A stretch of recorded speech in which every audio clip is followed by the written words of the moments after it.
బయటపడే అవకాశం ఉందండి. రైట్. బాలగురుస్వామి గారు, ప్రధానంగా మీ పార్టీ చెప్తుంది ఏంటంటే వైసీపీ వాళ్ళే హింసకు ప్రేరేపించారు, వైసీపీ వాళ్ళ వల్ల ఇదంతా జరిగింది అని అంటారు. బట్ యాక్చువల్గా ఎన్నికల సంఘం కోడ్ వచ్చినప్పుడు పరిధి మొత్తం కూడా రాష్ట్ర పరిధిలో ఉండదు, ఎన్నికల సంఘం పరిధిలోనే ఉంటుంది. వారంతా శాంతి భద్రతలను మానిటర్ చేసే అవకాశం ఎక్కువ ఉంటుంది. కానీ ఏ ప్రాస్పెక్ట్లో మీరు అంత స్ట్రాంగ్గా అంత బలంగా చెప్పాల్సి వస్తున్నారు, చెప్తున్నారు వైసీపీ చేసిందే ఇదంతా అని? వెంకట గారు, ముందుగా మీకు, జగదీష్ గారికి, నాగరాజు గారికి, బీఆర్కే వీక్షకులకి అందరికి ముందుగా నమస్కారం తెలియజేసుకుంటున్నాను. Sorry for the correction, Nagarjuna Reddy గారు. అందరికీ నమస్కారాలు తెలియజేసుకుంటున్నాను.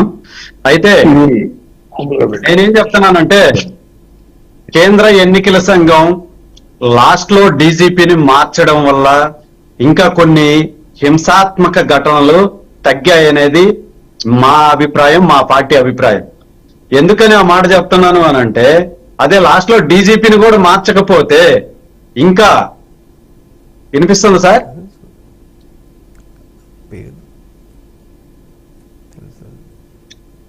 వినిపిస్తుందా? చెప్పండి ప్లీజ్ చెప్పండి ప్లీజ్, వినిపిస్తుంది, చెప్పండి. ఇంకా డీజీపీని మార్చారు కాబట్టి లాస్ట్ లో కొన్ని జిల్లాల్లో ఇంకా కొన్ని చోట్ల హింసాత్మక సంఘటనలు అనేవి చాలా వరకు తగ్గినాయి.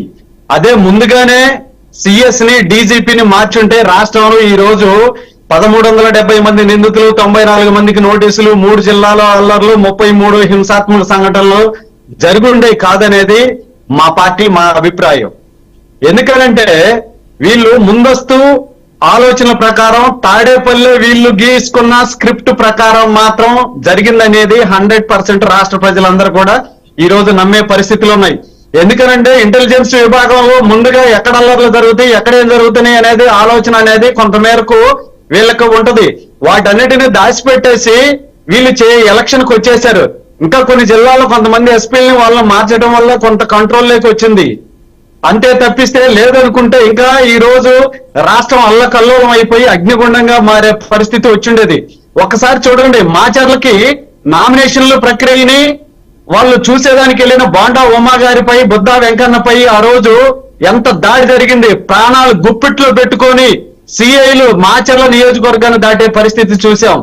ఈరోజు సోదరులు చెప్పారు, స్ట్రాంగ్ రూమ్ దగ్గర నుంచి వస్తున్న ఎమ్మెల్యే క్యాండిడేట్ ని 150 మంది పైన అల్లరి మూకర్లు వచ్చేసి చంపేసే ప్రక్రియ చేశారు.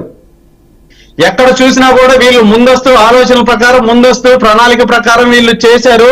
సిఎస్ ని కూడా ముందే మార్చేసి ఉంటే కొంతవరకు ఇంకా చాలా బాగుండేది. దీనికి నైతిక బాధ్యత సిఎస్ వహించాలి. సిఎస్ మీద కూడా ఎంక్వైరీ చేయాలని చెప్పేసి సిట్ అధికారులు కోరుకుంటున్నాం. ఈ రోజు వినీత్ బ్రిజ్లాల్ గారు 150 పేజీలు, మొత్తం 150 పేజీల వరకు కూడా ఈ రోజు వాళ్ళు అందజేయడం జరిగింది. ఈ 150 పేజీల్లో సుమారుగా ఇప్పటికి 1370 మందిని అరెస్ట్ చేశారు. ఇప్పటికి 33 చోట్ల జరిగి ఉన్నాయి. కాబట్టి ఇంకా చాలా చోట్ల రాజకీయ నాయకుల ప్రమేయం ఉందనేది కూడా కొంతమేరకు జరుగుతున్న విషయం. చాలా చోట్ల ఎఫ్ఐఆర్ మార్పులు కావచ్చు, కొత్త ఎఫ్ఐఆర్లు రాయడం కావచ్చు, ఇవన్నీ కూడా చేయాల్సిన అవసరం, అవకాశం ఉంది. ఇవన్నీ కూడా చేయాలని చెప్పేసి వీళ్ళు చూస్తా ఉన్నారు. మళ్ళా కూడా సిట్ అధికారులు కౌంటింగ్ లోపల రెండో నివేదిక కూడా ఇవ్వబోతున్నారు. ఈ సిట్ అధికారులు ఏదైతే నివేదిక ఇచ్చారో, ఎవరైతే ఉన్నారో వాళ్ళని అందరినీ కూడా ఎవరిని వదిలిపెట్టకుండా ఎంక్వైరీ చేసి వాళ్ళందరినీ ఎవరైతే ఈ హింసాత్మక ఘటనలకు ప్రేరేపించారో, ఎవరైతే కారణమయ్యారో వాళ్ళ అందరినీ కూడా తగిన చర్యలు తీసుకుని అరెస్ట్ చేయాలని కోరుకుంటున్నాం. రాష్ట్రంలో ఎక్కడా కానీ లేదంటేనో ఎక్కడైతే అల్లర్లు జరిగాయి 4-5 జిల్లాల్లో అక్కడ టీడీపీ పాత్ర ఎటువంటి పాత్ర లేదా టీడీపీ వాళ్ళు ప్రేరేపించిన దాఖలా లేవనుకుంటున్నారా ఏంటి? ఖచ్చితంగా కొన్ని చోట్ల టీడీపీ కూడా ఎక్కడా కూడా హింసాత్మక ఘటనలకి ప్రేరేపించే విధంగా మా అధినాయకత్వం గాని, మా పార్టీ గాని ఎక్కడా కూడా అలాంటి మాటలు గాని, సందర్భాలు కూడా ఎక్కడా లేవు. మేము ఎక్కడైనా సరే మాకు పార్టీ ఆదేశించింది ఏంటంటే వీళ్ళు దాడులకు దిగుతారు ఎక్కడా కూడా. ఎందుకనంటే మనం గెలుస్తామన్న కాడ, మనకి ఎడ్జులు ఉన్న దగ్గర, చాలా చోట్ల వాళ్ళకి అవకాశం ఉన్న దగ్గర దాడులు చేసే అవకాశం ఉంది. వాటన్నిటిని మనం వాళ్ళని ఎదుర్కోవాల్సిన పరిస్థితి వస్తే కేడర్ అంతా సిద్ధంగా ఉండాలని చెప్పారు తప్పితే దాడులకి దిగాలని గాని, దాడులు చేయాలని గాని ఎక్కడా కూడా ప్రేరేపించలేదు. అటువంటి అవకాశం అనేది తెలుగుదేశం పార్టీలో 1% కూడా జరగలేదు. ఎందుకంటే గతంలో 14 ఇప్పుడు 14 సంవత్సరాలు చంద్రబాబు నాయుడు గారు ముఖ్యమంత్రిగా చేసినా, తెలుగుదేశం పార్టీ అధికారంలో ఉండి ఎలక్షన్కి వెళ్ళినా కూడా ఎక్కడా కూడా ఇలాంటివి జరగలేదు. అధికారంలో ఉన్నప్పుడు వీళ్ళు ఈ వైసీపీ ప్రభుత్వం అధికారంలోకి వచ్చిన కాడి నుంచి ఇప్పటికీ దాదాపు కొన్ని వేల మందిని ఈ రోజు చంపేస్తున్నారు. అసలు ఎంత ఎస్సీల మీద కూడా దాడులు చేసి ఎస్సీల మీద ఎస్సీల అట్రాసిటీ కేసులు పెట్టారు. ఎవరు నోరెత్తేదానికి లేకుండా లాండ్ ఆర్డర్ను ఉపయోగించి, పోలీసును ఉపయోగించి వీళ్ళు ఈ రోజు పరిపాలన సాగించారు. అదే కోణంలో, అదే భాగంలో, అదే విధంగా ఈ రోజు ఎలక్షన్ ఎదుర్కొని తెలుగుదేశం పార్టీని, తెలుగుదేశం క్యాడర్ని నిరుత్సాహంలోకి నెట్టేసి వీళ్ళు గెలవాలని చెప్పి వీళ్ళు తాడేపల్లిలో కుట్రలో భాగంగా చేసిన ప్రక్రియ అని చెప్పేసి అందరూ కూడా భావిస్తా ఉన్నారు. అందువల్ల ఎందుకనంటే వీళ్ళకి దాడులు అనేది కానీ, హింసాత్మక ఘటనలు అనేది కానీ, వీళ్ళకి వెన్నతో పెట్టిన విద్య, ఇలాంటి ప్రక్రియలకి పాల్పడేది ఈ వైఎస్ఆర్సీపీ పార్టీ అని చెప్పి రాష్ట్ర ప్రజలందరూ నమ్మారు. కాబట్టి ఈ రోజు ఎన్డీఏ కూటమిని రాష్ట్రంలో ప్రజలందరూ కూడా బ్రహ్మరథం బట్టి ఎక్కువ సీట్లు వచ్చేసి ఈ రోజు అధికారంలోకి వచ్చే విధంగా చేశారనంటే వీళ్ళ ప్రక్రియల వల్ల, వీళ్ళ ప్రభుత్వం, వీళ్ళ అడ్మినిస్ట్రేషన్ వల్ల ఈ రోజు జనాలందరూ కూడా మాకు జై కొట్టడం జరిగింది. అందువల్ల ఎందుకనంటే వీళ్ళు భయభ్రాంతులకు గురి చేసి జనాల్ని, ఓటర్ని బూతుల వరకు రాకుండా ఆపి వాళ్ళు ఏదో గెలవాలనే ఆలోచనతోటి వాళ్ళు కుట్ర పన్ని ఎలక్షన్ లో ఈ విధంగా చేశారు తప్పితే వేరే ఉద్దేశం లేదు. దీనికి సజ్జల రామకృష్ణారెడ్డి, జగన్మోహన్ రెడ్డి తాడేపల్లిలో ప్యాలెస్ కుట్ర పన్ని చేసిన కుట్ర అని చెప్పేసి ఈ సందర్భంగా నేను తెలియజేస్తా ఉన్నాను. గురుస్వామి గారు, దాడి గురించి చెప్తున్నారు. జనరల్ గా దాడి అంటే 2 వర్గాలు చేసుకుంటేనే దాడి అవుద్ది. 2 వర్గాలు దాడి చేసుకున్నాయి, ఘర్షణ జరిగే, కొంతమంది చాలా సివియర్ పరిస్థితిలో ఉన్నారు.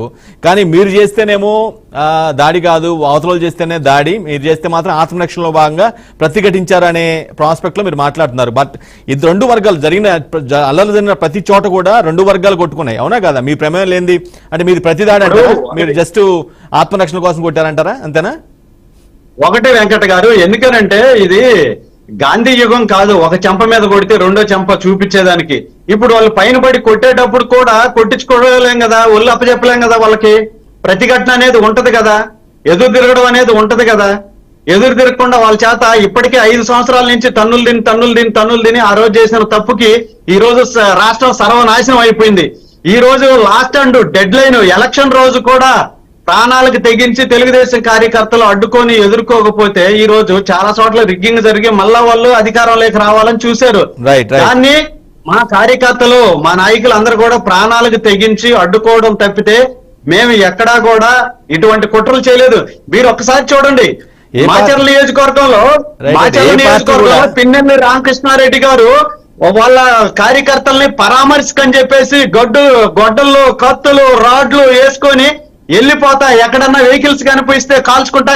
ఇప్పుడు పరామర్శ అనేది చాలా మంది చేశారు. పరామర్శకి వెళ్లే వాళ్ళు కత్తులు, గొడ్డలు ఎత్తుకొని వెళ్ళరు కదా సార్ వెంకట గారు. వీళ్ళు కత్తులు, గొడ్డలు ఎత్తుకొని వెళ్ళారంటే అర్థమైంది మళ్ళా దొరికితే మళ్ళా నరికేయాలా, చంపేయాలని చూశారు. ఈ రోజు ఆలోచించండి, కంచెర్ల జల్లయ్య గారు ఆ ఊర్లో ఉంటే చంపేస్తారని భయపడి వినుకొండ నియోజకవర్గం బొల్లాపల్లి మండలంలో వాళ్ళ అత్తగారింటి దగ్గర తలదాచుకుంటే ఏదో బంధువుల పెళ్లికి డబ్బులు తీయడానికి కారంపూడి వెళ్తే అక్కడ కాపు కాసి 3 సంవత్సరాల తర్వాత చంపారు వీళ్ళు. ఆలోచించండి.